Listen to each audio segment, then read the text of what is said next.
Baiklah, bertemu kembali dalam cerita. Untuk blog ini saya nak bawakan perbincangan saya bersama dengan rakan setugas Firdaus Azil langsung dari Johor Bahru menjelang pilihan raya negeri Johor, di mana difahamkan mesyuarat khas SPR akan diadakan pada 9 Februari nanti, dan pastinya banyak sebenarnya beberapa hari sebenarnya untuk Firdaus prepare beberapa konten-konten menarik dan juga melihat dari segi strategi parti-parti politik. Firdaus Azil langsung dari Johor Bahru. Apa ceritanya Firdaus hari ini? Apa fokus tumpuan laporan langsung dari Johor, Firdaus? Okey, baik, terima kasih Haris Ashraf. Sebenarnya saya berada di Kulai sebab apabila kita nak membuat laporan-laporan mengenai pilihan raya negeri Johor ini, sudah pasti kalau boleh kita nak background ataupun berlatar belakangkan kawasan-kawasan yang menarik. Jadi saya berada di salah satu tempat yang boleh menjadi antara tumpuan pelancong juga, yang ini merupakan Kampung Putuo yang terletak berdekatan dengan, kalau kita boleh masih ingat, satu ketika dahulu pernah terjadi fenomena yang dipanggil sebagai Maui World. Jadi Felda Taib Andak itu, kawasan Kampung Putuo ini terletak berhampiran dengan Felda Taib Andak. Tetapi itu saya tolak tepi dulu. Apa yang saya ingin tumpukan, fokuskan hari ini, Haris, ialah mengenai, kita sudah sedia maklum bahawa hari ini merupakan hari ketiga Dewan Undangan Negeri Johor telah pun dibubarkan.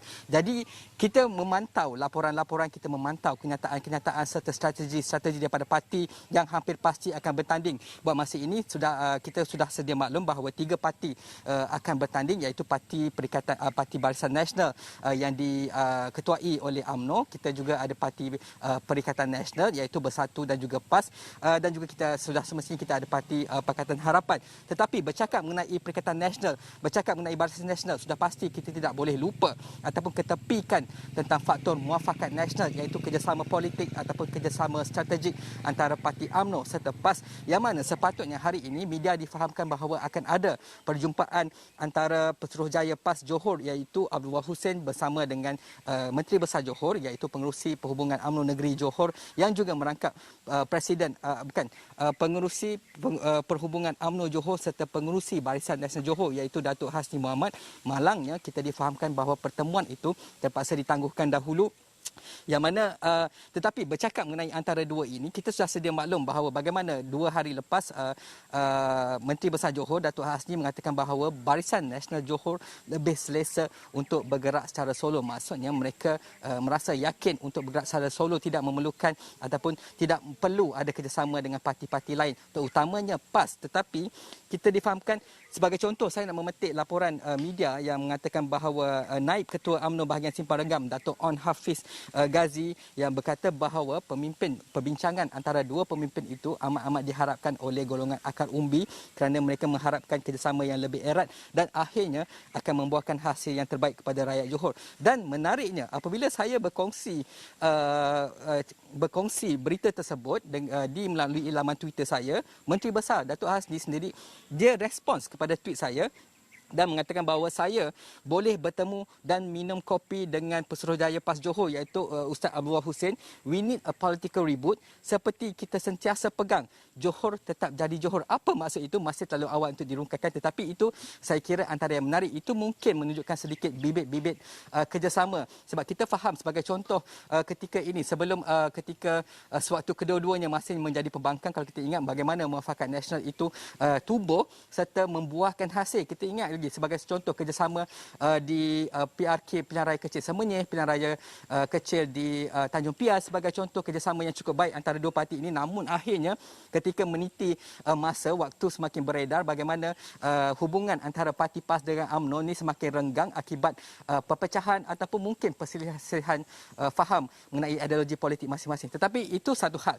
Di peringkat Pakatan Harapan pula, kalau boleh saya nak menyentuh bagaimana Ketua Pembangkang Johor yang juga merupakan pengerusi Pakatan Harapan Johor YB Aminul Huda Hassan mengatakan bahawa mereka sedang berbincang dengan beberapa parti, termasuk Parti Warisan, termasuk juga Parti Muda, yang mana kita tahu Parti Muda kali ini pada pilihan raya negeri kali ini mereka akan membawa, boleh saya describekan sebagai significant force, memandangkan seandainya daftar pemilih tahun Disember 2021 akan diguna pakai ataupun akan digazetkan untuk pilihan kali ini. Kita faham hampir 750,000 pengundi muda berusia antara 18 hingga 20 tahun akan mengundi kali ini. Itu jumlah cukup besar. Jadi semalam saya bertemu dengan pengurusi muda Johor, Encik Muhammad Azrul Rahani. Saya bertanyakan kepada beliau tentang bagaimanakah persiapan muda Johor dan apakah sebenarnya pandangan ataupun posisi muda Johor dalam pilihan raya kali ini, kerana difahamkan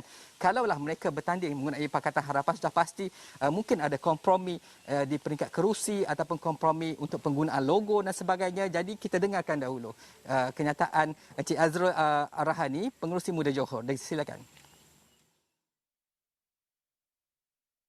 Muda Johor telah wujud lebih daripada 2 tahun. Dan kita telah memasuki semua kawasan dalam negeri Johor dan kami telah menubuhkan beberapa parlimen di dalam negeri Johor lah. So boleh kata kami bersedia untuk semua DUN di dalam negeri Johor. Cuma berapa kerusi yang kami akan bertanding itu masih lagi dalam perbincangan bersama Muda Johor dan juga Biro Politik Pusat. Okey, buat masa sekarang ni saya masih lagi tidak boleh menyebut berapa kursi yang kami akan bertanding sebab masih lagi berlaku perbincangan dengan beberapa parti-parti politik yang lain termasuk Pakatan Harapan dan juga Warisan. Jadi apa yang boleh saya cakap untuk hari ini adalah kami bersedia untuk berunding dan rundingan sedang berlaku dengan baik. Cuma kami belum putuskan beberapa kerusi yang kami akan bertanding. Tapi yang pasti kami akan bertanding banyak kerusi lah. Sangat berterima kasih kepada Pakatan Harapan kerana mengalu-alukan kami untuk bersama-sama dalam satu pakatan untuk PRN kali ini. Tapi kami juga menekankan yang kami sangat-sangat ingin untuk mengemukakan calon-calon kami yang baru dan segar, dan kami juga sangat-sangat mahu menggunakan logo kami sendirilah. Firdaus, kita tahu bahawa Muda merupakan sebuah parti yang baharu. Bagaimana bentuk strategi mereka ini? Adakah masih lagi dilihat perlu berharap kepada parti-parti sebagai contoh parti pembangkang yang lain untuk meletakkan calon mereka, ataupun mereka mempunyai strategi tersendiri dalam meletakkan calon untuk menawan kerusi-kerusi di negeri Johor, Firdaus?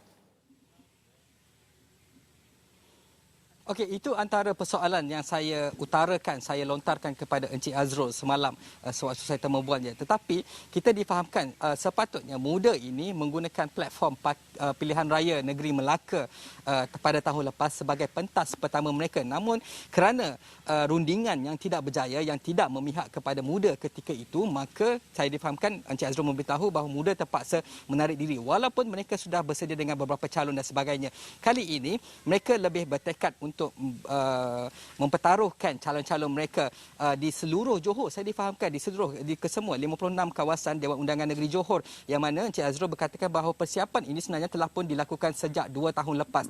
Dan walaupun Johor ini mempunyai demografi yang berbeza, di mana ada kawasan bandar, luar bandar, itu biasalah, dan juga mungkin ada kawasan majoriti Melayu, majoriti Cina, kawasan campur, penduduk yang bercampur, kawasan luar bandar, bandar sebagainya. Tetapi Encik Azrul menegaskan bahawa Muda, beliau yakin bahawa penerimaan rakyat Johor itu sudah berbeza dan lebih terbuka, dan mereka menyediakan barisan-barisan calon yang berwibawa, yang walaupun muda, walaupun baru, tetapi diyakini mempunyai ataupun mempunyai tekad untuk memenangi kawasan Kursi Dun. Walaupun, dan ini diakui oleh Azrul sendiri, bahawa Muda ini mungkin tidak mempunyai kewangan yang gah macam parti-parti lain yang kita tahu sudah bertapak sekian lama. Malah UMNO, Barisan Nasional, sejak permulaan negara ini ditubuhkan, merdeka dan sebagainya. Pakatan Harapan juga mempunyai tokoh-tokoh yang boleh dikatakan sinonim dan sebagainya. Tetapi bagi beliau, Muda Johor tidak gentar, dan Muda Johor kalau boleh, sekiranya rundingan dengan Pakatan Harapan itu berjaya, mereka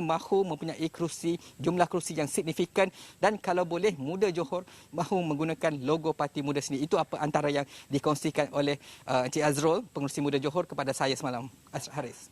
Firdaus, pastinya apabila kita turun padang membuat liputan, terutama sewaktu pilihan raya ini, selain daripada cerita politik, strategi-strategi parti-parti politik nak meletakkan calon, berapa penjuru dan sebagainya.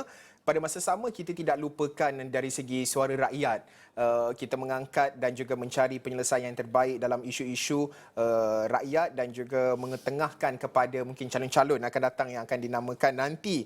Dan mungkin Firdaus boleh kongsikan laporan-laporan, fokus tumpuan laporan terutama berkenaan dengan isu-isu rakyat sama ada di lokasi Firdaus berada ataupun melibatkan beberapa daerah ataupun kawasan-kawasan tertentu yang akan menjadi tumpuan Firdaus dalam 2-3 hari ini, Firdaus.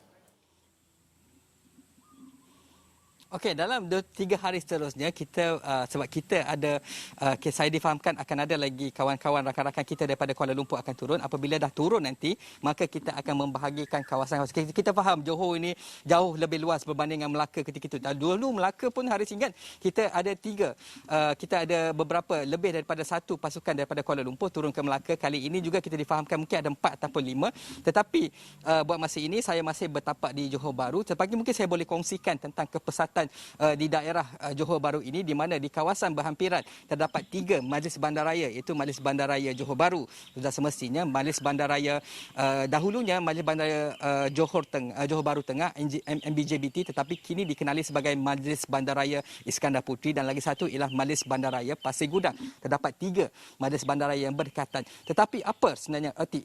Walaupun orang kata apabila status kawasan itu menjadi bandaraya, ini bermaksud status sosioekonominya sudah meningkat, mungkin pendapatan penduduk sudah meningkat, jumlah kutipan cukai pintu ataupun cukai perniagaan sudah meningkat. Tetapi bagaimana dengan nasib golongan B40 yang berada di dalam 3 kawasan majlis bandaraya ini? Apakah nasib mereka? Itu antara yang akan menjadi tumpuan utama saya, kerana semestinya saya nak membawa suara-suara rakyat sebagai orang Johor.